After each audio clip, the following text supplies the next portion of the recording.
really good. It's been really busy. I have a couple of gigs, lots of interviews, lots of meetings, so it's been really nice so far. Yeah, what we like. I live in Rotterdam, so what we do is we stay here for about a week with a couple of friends, and I'm sort of used to all the chaos. You know, it gets a little bit worse or better, how you call it, like every year. Yeah. But I'm sort of used to it. You know, it's always a crazy week.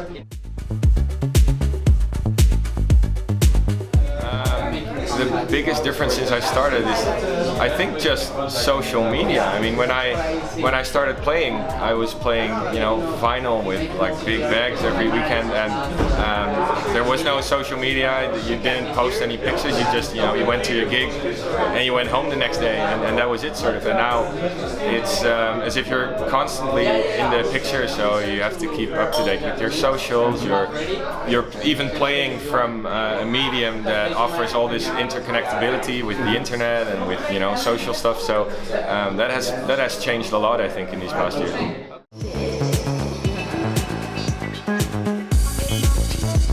Everything from universal audio, the UAD system I use all the time. Omnisphere from Spectrasonics is something I use for everything. Native Instruments battery is since the very first version, has been my drum sampler for almost everything. I guess those are, I mean, there's a few more, but those are my standard plugins, you know.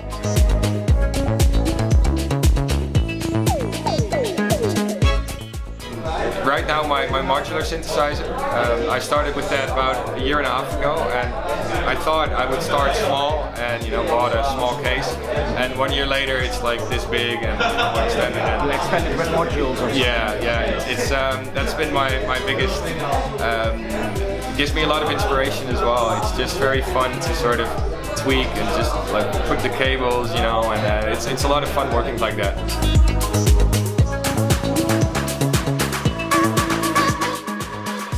Like when I was sitting down with my management 10 years ago, we were talking about a long-term plan, like, and you know, one of the questions they asked me is like, what do you want to do in 10 years time? And I was like, well, you know, I'd love to make music for pictures. So we started making a plan for that, and we started with doing small videos for companies and internet movies and those sort of things. But it sort of progressed, and my manager went away to live in LA for 6 months and build up a lot of contacts over there, and then all of a sudden the step from doing, you know, something in Holland to doing something in LA is not that big, you know. And it was a really good feeling when like the first movie trailers were coming in, you know, and I was able to write something for that, and that was amazing.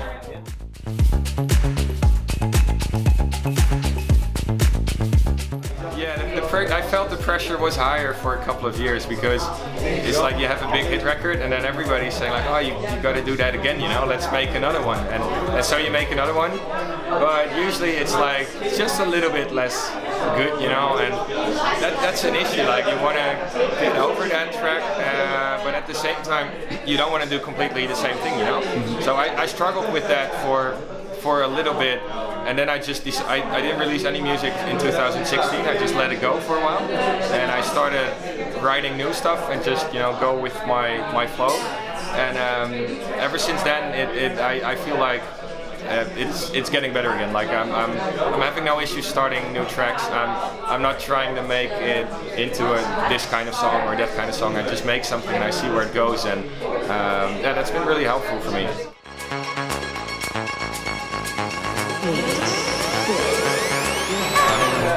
I think it's a lot of practice, but it's also about having the right room and having the right speakers. And what I see a lot is like people spending a couple of thousand on monitors and then doing absolutely nothing about the room, you know, and the acoustics. And I think I spend 5 times more on the room than I did on my monitors. It's so much more important, and you need to make sure you have like bass traps in place, and you have like your first reflections. You need to have all of those treated, because and to say like the room needs to be right sort of from the start, you know, because if it's like a cube, it's going to be so difficult to get right.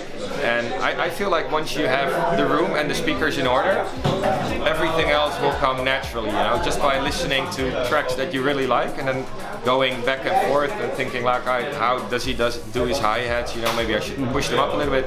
But that is all second. Like the biggest thing is get the room and get the speakers right.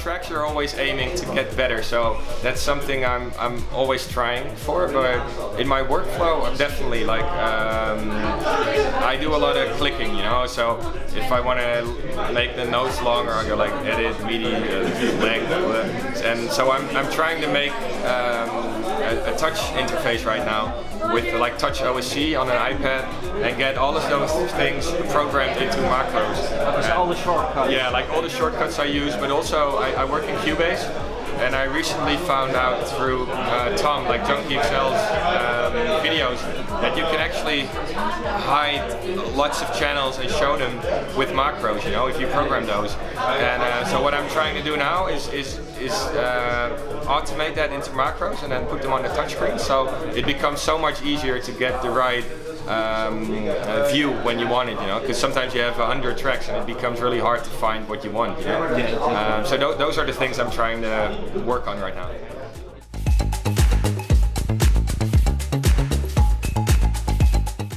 Well, I do use some sample packs, but I'm recording more and more of my own stuff. Like I bought shakers and I bought cowbells and those things, and just because I don't know, when you record it yourself, it becomes a part of your sound, I think, and everyone has access to sample packs, and by recording your own sounds or maybe using samples but tweaking them so much that they're unrecognizable, you start to make them part of your own sound, you know, and that's what is important as an artist.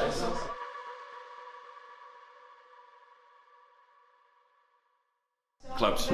Yeah, because I mean, festivals are great, but if you're lucky, you get like 2 hours. Usually it's an hour and a half, and I'm more the kind of DJ that wants to play for 5 and just take everybody on a big journey, you know. And you can only do that in a club.